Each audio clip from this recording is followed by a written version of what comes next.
Hai bosku, selamat datang di channel Kanime.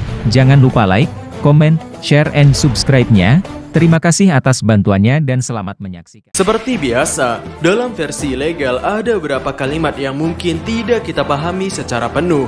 Ada beberapa kata yang sedikit rancu atau bahkan ada juga yang kalimat yang terkesan begitu melebih-lebihkan. Sehingga ketika chapter terbaru rilis dari versi resminya, membuat kita menjadi lebih paham karena tentunya di versi resmi tersebut, terjemahannya pasti bukanlah asal-asalan. Oh ya, di sini kami mengambil versi resmi Manga Plus dalam bahasa Indonesianya.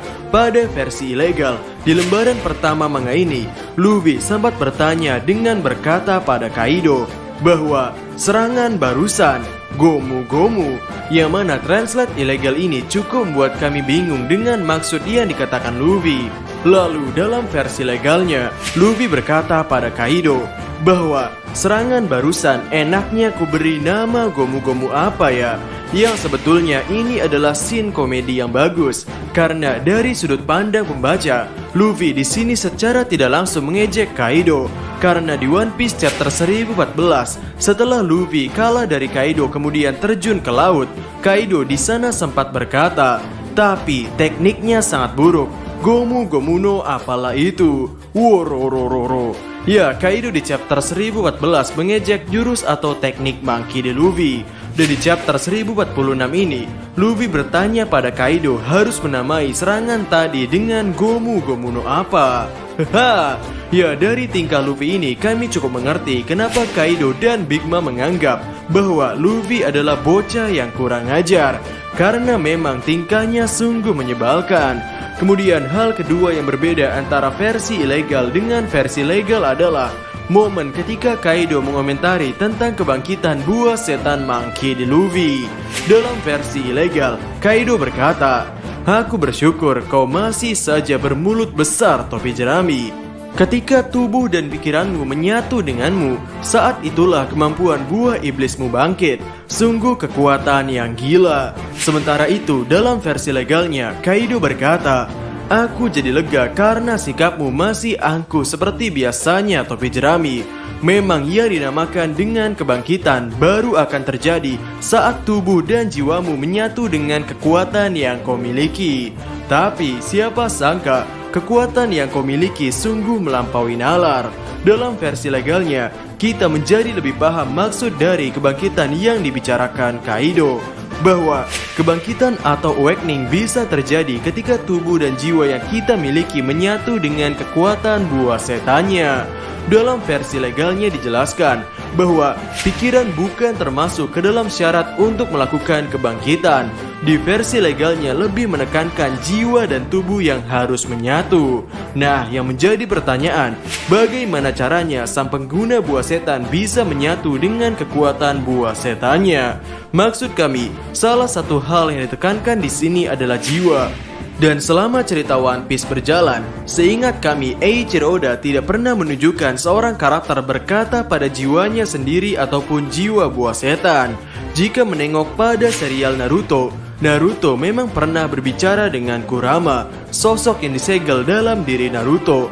Meskipun selama ini Kurama dikurung di tubuh Naruto, seiring berjalannya cerita, tepatnya di perang dunia ninja itu, Kurama dan Naruto akhirnya memiliki pemikiran yang sejalan. Mereka akhirnya memiliki visi yang sama, dan akhirnya gerbang Kurama pun dibuka, dan Naruto pun bisa mencicipi full power kekuatan Kurama. Nah, dalam cerita One Piece, memang pernah dijelaskan bahwa ketika seseorang memakan buah setan, maka iblis rasa masuk ke dalam tubuh kita. Yang karena itu, ketika seseorang memakan dua buah setan, maka kedua iblis tersebut akan bertengkar. Demi tubuh kita dan tubuh kita akan meledak. Namun selama ini, tidak ada satupun ilustrasi di mana sang pengguna buah setan berbicara dengan iblis yang ada dalam tubuhnya.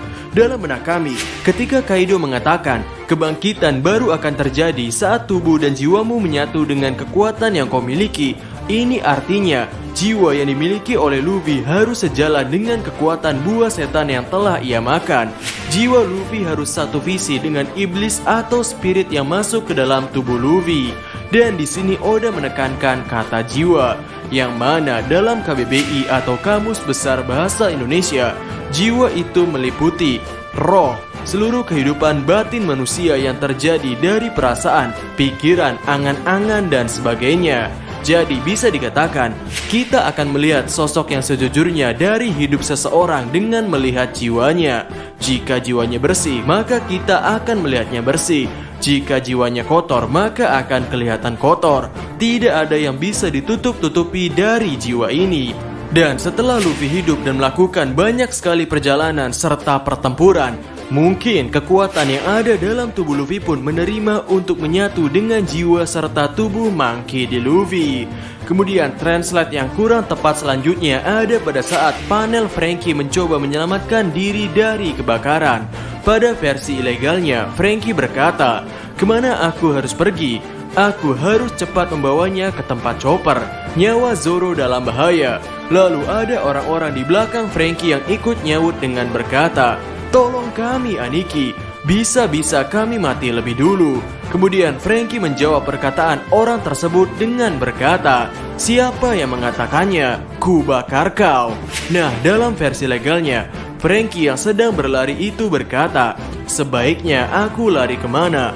Nyawa Zoro sedang dalam bahaya. Aku harus segera membawanya untuk diperiksa oleh chopper." Kemudian orang-orang di belakang Franky pun berkata, "Tapi sebelum itu terjadi, pasti kita semua sudah mati terbakar."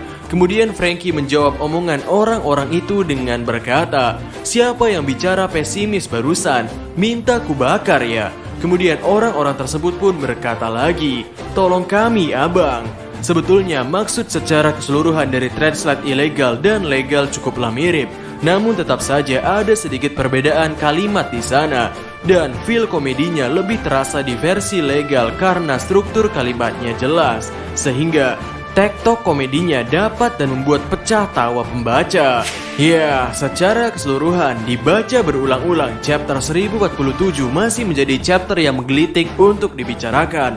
Apalagi pada perkataan Yamato dan Momonosuke, di mana ketika Yamato berkata, "Bergegas Momonosuke," di sana Momo menjawabnya dengan berkata, "Kenapa? Bukankah Kaido masih hidup?" Yang kemudian Yamato menjawab lagi, "Ini sudah batasnya. Humura Gumonya tidak akan bertahan." Dan ya, dari tektok kalimat mereka berdua ini membuat kami bertanya-tanya, apakah ini artinya sebentar lagi Kaido akan kalah dalam pertarungan melawan Monkey D. Luffy? Mengingat Yamato berkata bahwa ini sudah batasnya. Ya, sebetulnya kami masih cukup kesulitan dalam mengembangkan premis ini karena informasi yang ada belum mencukupi. Terima kasih sudah menyaksikan channel Kanime ini bosku. Jangan lupa like, komen, subscribe dan share video karena gratis. See you bosku.